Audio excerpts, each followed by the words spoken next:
আজকে না তাড়াহুড়ো করেই বেরিয়ে পড়লাম। আসলে কালকে যেতে পারিনি তো ইস্কনে। মনে কেমন জানি একটা শখ জেগেই ছিল যে আজকে একটু সময়ের জন্য হলেও ইস্কনে একটু ঘুরেই আসবো।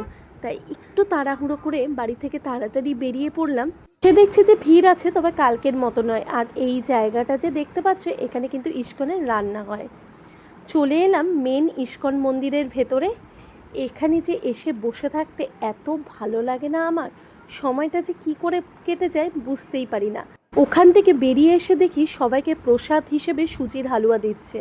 আমরা তিনজনে মিলে খুব মজা করে সেই সুজির হালুয়াটা খেলাম। আর তারপরেই চলে এলাম মেলাতে।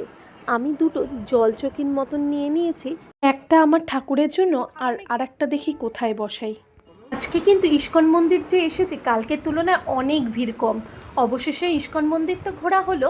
তোমাদের সাথে গল্প আমার এমনই চলবে। তোমরা সুস্থ থেকো, ভালো থেকো।